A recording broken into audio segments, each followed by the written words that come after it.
Okay, this story is actually insane. You guys, something is completely wrong with the Jenkins family, and I don't even know where to start. Stephanie is still posting, still chasing engagement, but this time it is starting to feel darker, heavier, and honestly a little disturbing. Because it's not just about her anymore, it's about how she's using her own children again and again as props to convince the internet that she's a good mother. And the strangest part, every post somehow circles back to Drew. His feelings, his well being, his image, like he's the center of this entire story. While the kids fed quietly into the background. And that is not me exaggerating, her posts literally show it. So today we have to unpack it all from the Halloween video that was supposed to be sweet but wasn't, to her bizarre posts glorifying Drew, to her suspiciously timed video about their storage unit.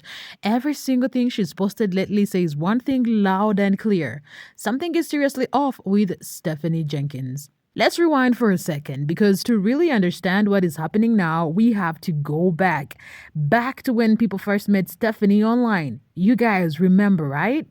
When she was still that relatable mom on TikTok, calling herself Resilient Jenkins, the mom who talked about surviving, holding on, doing her best for her kids even when things were tough. Her page wasn't perfect, but it felt real. You could feel the exhaustion, the love, the hope in her videos. She used to post little moments, kids laughing, family chaos, her trying to keep it together, and everyone rooted for her because she seemed genuine, like truly trying. But somewhere along the way, something shifted. The tone changed. That raw, messy human side started to fade and was replaced with something curated, something hollow. Like every moment that used to be heartfelt suddenly turned into a scene for engagement. And I don't mean subtle, I mean you can almost feel when she presses record, when it stops being real life and starts being a performance. Every caption now sounds like a Pinterest quote: growth, healing, motherhood is love. But when you look at what's actually happening in those videos, it tells a completely different story. It's like she's selling a brand of motherhood rather than living it. And honestly, watching her now feels unsettling. The smiles feel forced, the laughter edited, the chaos almost staged. It's like she knows exactly what to post to trigger emotion, whether it's pity or praise. Like she's playing a role that's no longer rooted in truth. The vulnerability that once made people connect with her now feels like a strategy, a way to control the narrative. And it makes you wonder, when did Resilient Jenkins stop being a mom we empathized with and became a character in her own social media show? One of the clearest examples of that shift, the moment that really shows how far things have gone, was Halloween. A day that's supposed to be lighthearted, full of costumes and candy, turned into yet another performance for the camera. And not the cute kind, the kind where instead of seeing a mom enjoying time with her kids, you're left feeling like you just watched a PR stunt with toddlers in it. So picture this. Stephanie takes her kids out for Halloween. And at first glance, it's actually adorable. The five little ones all dressed up in their costumes, running around under street lights, laughing, collecting candy. For a moment you want to pause and say, okay, maybe this time she's just being a mom. At last, her youngest is giggling, finally breathing fresh air outside that cramped motel room. It's one of those rare glimpses where they look like any other family, smiling, interacting, being seen. And for a split second, even I wanted to believe she was finally doing something right. Like maybe, just maybe, she's trying. In one part of the video, Addie, her eldest, appears wearing a baby carrier. You guys, pause there. A baby carrier. Now tell me, how does that even make sense? This is a little girl who should be running around, squealing over candy, trading sweets with her friends. Instead, she's carrying a baby while both her parents stand right there. And if you followed Stephanie for a while, this is not new. We've seen this pattern for months. Addie being the helper, Addie watching the baby, Addie becoming the second mom. There's even that older clip. Do you remember it? Where Stephanie literally cursed her out for failing to take care of the baby? That moment still haunts me because it wasn't just a slip, it was a snapshot of how much weight is placed on this child's shoulders. That is not just teaching responsibility, that is forcing adulthood. It is pressure, it is exhaustion, it is a stolen childhood dressed up as a family teamwork. And the more I think about it, the sadder it feels. Addie shouldn't be the one with a baby strapped to her chest at a Halloween event. She should have a candy bucket, sticky fingers, chocolate on her face, laughing until her sides hurt. But instead, she's in caretaker mode. And even if that baby carrier was just a doll, the symbolism is still loud. It's parenting through performance. It's a mother too focused on optics to realize that her daughter is missing out on something. Then there is the transportation thing, and this one honestly makes me anxious. Stephanie's family rides around in a small sedan, a five-seater car, but they're a family of seven. So tell me how that works. Were they all crammed in? Were seatbelts skipped? Kids sitting on laps? It's a massive safety issue, especially for little ones. And you know what? Stephanie has proudly said she avoids public transportation. She said it multiple times like it's beneath her. So what is the alternative here? Cutting corners, I guess, risking safety for convenience. It's another layer of recklessness, disguised as just doing her best. But here's the thing about Stephanie, she's a master at flipping the story. She'll take something questionable, turn it into a caption about gratitude or love, and suddenly it looks wholesome. Because of her, everything is content. Every moment is a potential clip. Every interaction, a chance to prove a point. And lately, you can feel the desperation behind it.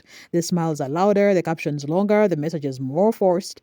Her engagement has dipped, her videos don't pull the numbers they used to, and suddenly her kids are back at the center of every post. The same kids she swore to protect, the same ones she promised medical privacy for. And now they're in every shot again. Doctor visits, family walks, cuddles, all perfectly timed for sympathy and view. And at this point, it's not even about motherhood anymore. It's about marketing. It's not about being present. It's about being perceived as present. It is performative care packaged for an audience that once loved her for being genuine, now left wondering if any of it still is real. And of course, no Stephanie Jenkins saga is complete without Drew. Because let's be honest, every single time her image starts cracking, every time the internet begins to question her, she somehow circles right back to him like clockwork. It's almost like she knows that praising Drew is her easiest ticket to looking stable again. So what does she do? She posts another love letter to the man who has repeatedly let her down, masking dysfunction as devotion. Recently, she shared a photo of herself cuddling baby Atlas, pacifier still in his mouth, and the caption, or it was a novel. One thing about me and Drew is we are a team, and he will be the first to tell me to sit down and cuddle a baby. We both want our kids to feel that we are present for their needs, and we never prioritize anything over their needs.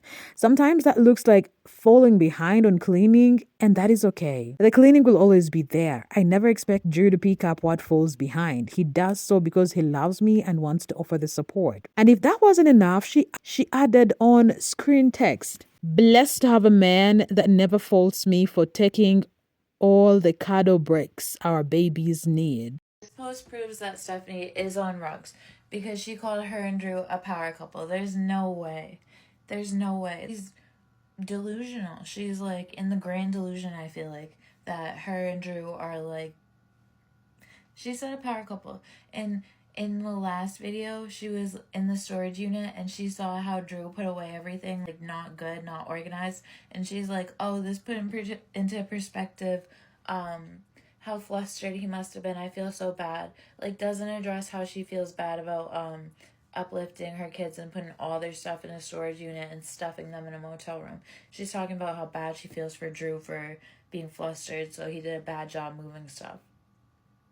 That is delusional. I feel like she's definitely on rugs. Just the way she posts proves it to me, in my opinion. Now, you guys, tell me that is not wild because this is the same woman who, not that long ago, was literally crying on live saying Drew never helped her. The same woman who told her daughter, her own child, to get used to being disappointed by Drew. But suddenly he's a hero. Suddenly the man she painted as unreliable is now the perfect partner. It's like she rewrites their story every few months to fit whatever version of herself she's trying to sell online. One week, she's a struggling single mom carrying the weight of the world, and the next, she's part of a picture perfect partnership that doesn't even exist. And here's the thing, it's not just confusing, it is exhausting because every time she does this, it chips away at the tiny bit of credibility she has left. She'll say one thing with tears in her eyes, and the next post, she's all smiles, thanking Drew for being her rock. And you're sitting there like, wait, what? The whiplash is real.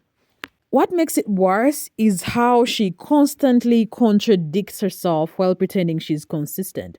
She claims they never prioritize anything over their children's needs, but her spending habits tell a completely different story. This is a woman buying plants, gardening supplies, a random home decor while her kids are living out of a motel. And don't get me wrong, self care is fine. But when your kids are missing basic needs, clothes, stability, a safe home, buying another potted plant isn't self care. It is delusion dressed as distraction. And remember, when she promised to take the kids to urban air, yeah, that never happened. She later said Drew convinced her to save that money for housing, which would make sense if they weren't still spending on everything else.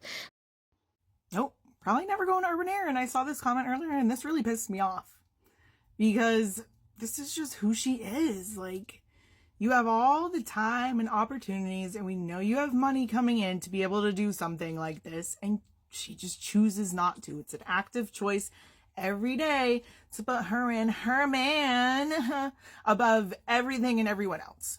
It's always going to be them first, and it's just ridiculous and sad at this point. Like, I just feel so bad for them because they're losing out on such a childhood that they could have because their parents are lazy pieces of trash. So sad. So it's not about the money, it's about priorities. And the priorities, they always seem to orbit around Drew and her image. She'll sacrifice anything time, comfort, her kids' privacy if it means proving that Drew is a good man and that she's holding the family together. And that is what's so sad about all of this. No matter how many times Drew disappoints her or all of us watching, she will always find a way to romanticize it. The smallest act, the bare minimum, becomes a grand gesture. Drew does the dishes, he's a hero. Drew holds the baby, he's a saint. Drew remembers to breathe, he's a gift from God. It is almost painful to watch because you can tell she believes it, or at least wants to. It's this cycle of dependency and delusion that keeps replaying like a broken record. And each time she posts, it feels less like love and more like performance.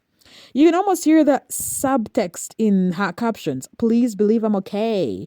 Please believe we're strong. Please don't see the cracks. But the thing is, we do see them. We've been seeing them, and pretending everything's perfect doesn't hide them. It just makes the performance more transparent. I'm gonna need Stephanie Thompson to cut it out.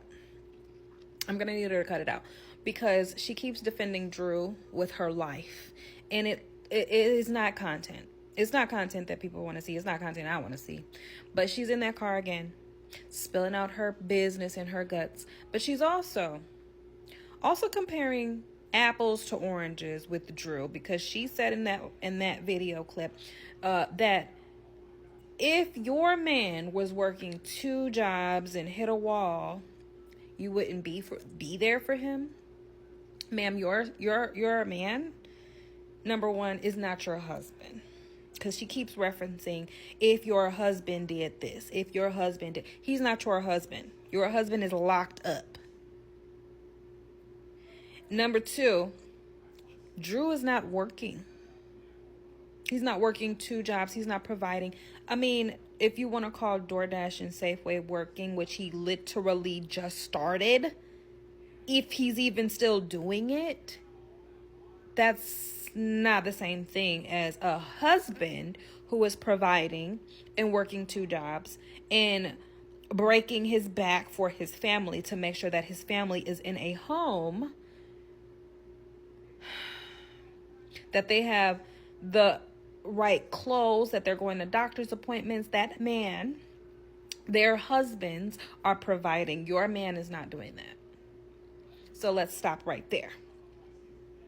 But the fact that you have to constantly say, my man this, my man that, it's literally never about your children. Why are you so focused on Drew and making this relationship work when you have bigger fish to fry?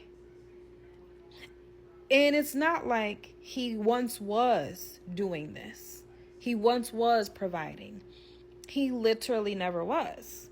So it's not like he hits a wall. That wall's been there since you met him, ma'am. And I don't see this getting better. He's not going to change. He's literally not providing, and he's cheating on you. Yet you want this to work because you claim that you guys work better together. How do you know this when you've never left him? How do you know that the situation that you're in right now is better? Because this situation sucks. And it looks like her hair is thinning up at the top. Are you stressed? And you think that this is the best it's going to get? I need you to stand up. Because at this point, it's pathetic. It is pathetic, and you need to do better, not for yourself, but for your children. Then came the post about the storage unit, and honestly, this one felt like watching a slow motion car crash. At first glance, it seemed simple, a family checking on their belongings after a long time. But once you start listening closely, it turns into something so much darker. Stephanie shared that it had been a full year since they last saw their things, saying she thought it would feel emotional but did not. And that is the first red flag right there. Because who doesn't feel something when revisiting pieces of their life, photos, toys, baby clothes that have been locked away for so long? But her tone completely flat, detached, almost rehearsed. Apparently, Drew was the one who had been visiting the storage unit all along, not her. And then casually, in that same calm tone, she drops a bombshell that rats had infested everything. Like, she just says it mid-sentence as if it's not horrifying. Meanwhile, in the same clip, at last, their toddler is literally seen wandering off on the other side of the unit. Completely unsupervised. Neither Stephanie nor Drew even glance in his direction. So we finally made it to the storage unit. This was actually a few days ago, and I'm just getting around to putting the voiceover on it. And when I recorded this, I accidentally recorded it in slow-mo, so that's why I'm kind of speeding the video up to get to like semi-normal speed, also just like not boring speed. So I thought I was going to be like pretty over emotional going to the storage unit, kind of seeing everything that we haven't seen in almost a year now. At least for me. Drew's been here a couple times, but for me, it's been a while, and I was just kind of not prepared to see everything, but actually it was kind of fine. There's definitely been some rats in here, and they've gotten to some stuff, but I'm not really surprised about that. But like I mentioned, the way that we packed stuff up so last minute, and we just threw it all into like literally big plastic bags, there was really no finding anything that I was trying to get in here. I was hoping to maybe find like our blender and maybe some of our other pots and pans, but I really just couldn't find anything more than like a spatula. I found some more of our like bathroom stuff, which I thought would be kind of useful to have. I figured bringing our bread box might be kind of useful because we could use that for extra storage in this motel room. But honestly, I really don't think we're going to be able to put much of this to use until we can empty the storage unit out completely, just kind of spread this stuff out and go through it, see what's broken, what's still okay. Yeah, it's a whole process. But I am grateful to have seen this stuff and just kind of get an idea of like what we're gonna have to do. Oh yeah, and I did grab this other like thing to maybe potentially mop the freaking walls again, because I do be missing mopping the walls, not gonna lie.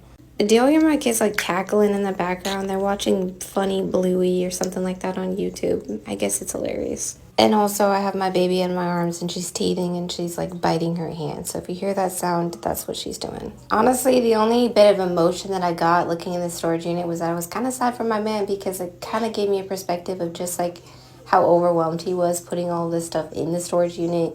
He was in a time crunch and doing it by himself, and I feel like it was probably a little bit emotional because he was moving all of our stuff into a storage unit, and that's just not what we wanted to be doing for our family. So yeah, I just feel like I could kind of feel the emotion of the process he went through moving this stuff in here. But anyways, that will definitely be the first and last time I go to the storage unit until we are going there to clear it out. Unfortunately, we weren't able to find any of the pots and pans, and that's okay. We're just going to have to bite the cost of replacing a few so we can have something else to use while we're in the motel.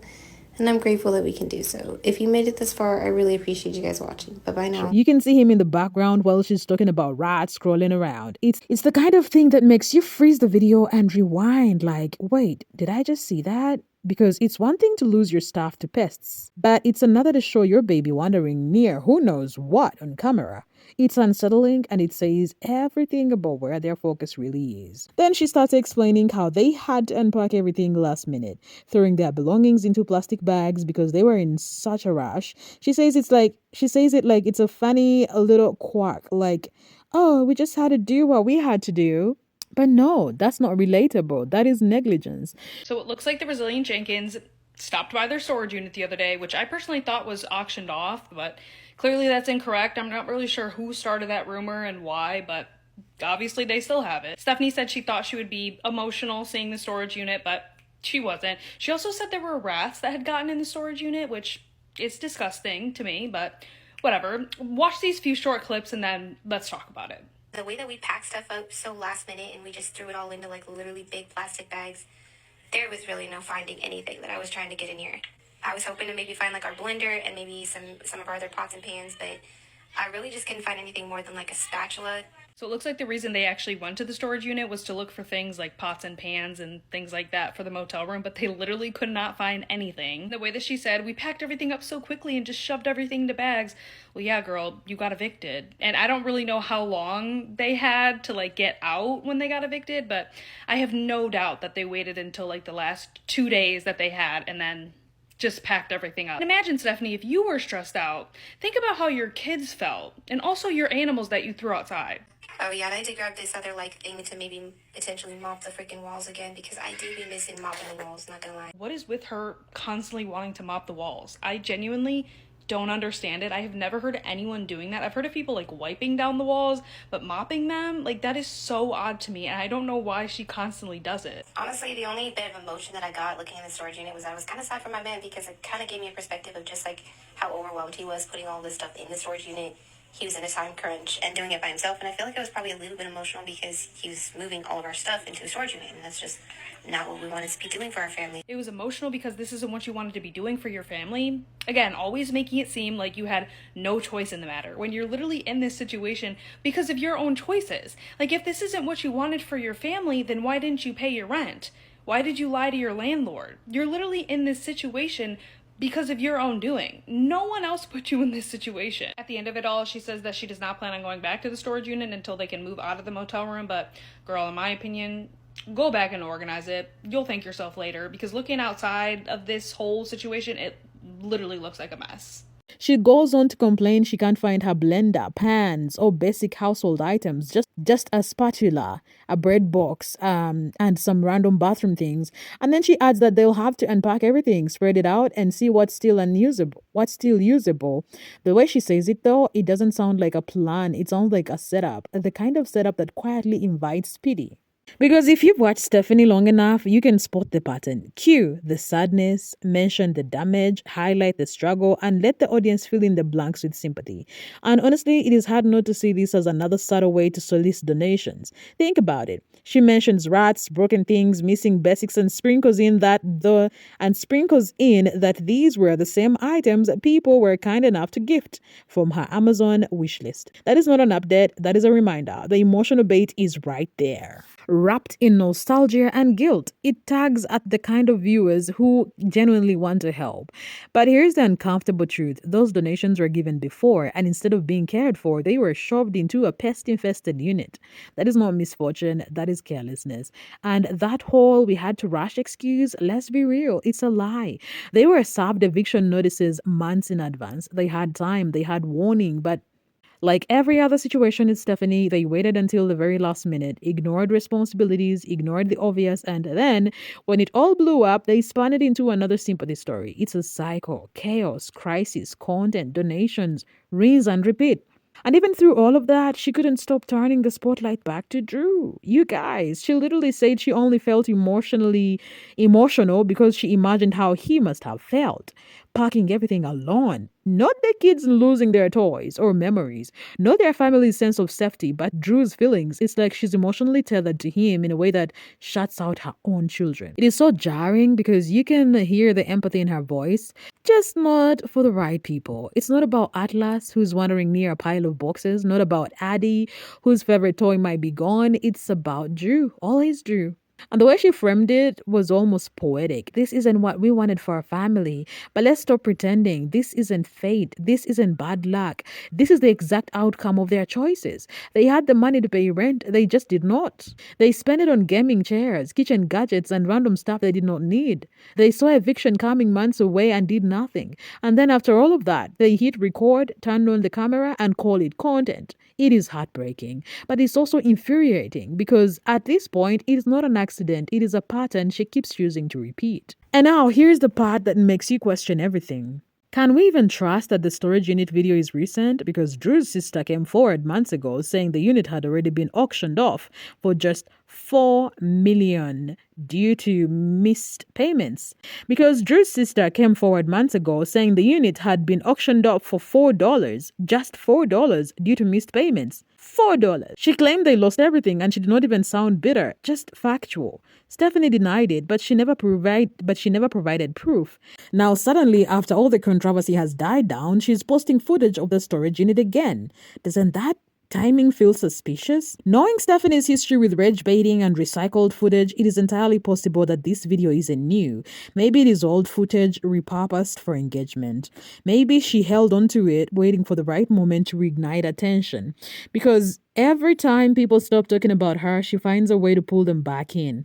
Whether it's mopping walls instead of floors, praising Drew for existing, or exploiting her kids for sympathy, it's always something. And the saddest part is that the longer she goes on, the more normalized it becomes. People start brushing off her contradictions like they're just part of her personality. But these aren't small inconsistencies. They are red flags, massive ones that affect real children. It's honestly heartbreaking when you think about it. Those kids deserve stability, safety, and privacy, but instead, they are props in their mother's never-ending content cycle. Every moment that should have been private becomes a post. Every struggle becomes a caption, and the internet watches, not sure whether to feel pity, anger, or both. So now we're left with one big question. What's really going on with Stephanie Jenkins? Because at this point, it is not just about lies or contradictions. It's about accountability. Is she telling the truth now, or is this just another performance for clicks? Is this a cry for help or another manipulation tactic for engagement? But what I do know is that when someone's obsession with clout and image outweighs their duty as a parent, it's always the innocent ones, the children, who pay the price. So tell me, what do you guys think? Am I the only one who feels like this whole situation is spiraling beyond repair? Because no matter how many times I try to make sense of it, it just gets worse. And honestly, I don't even know how to feel about it anymore.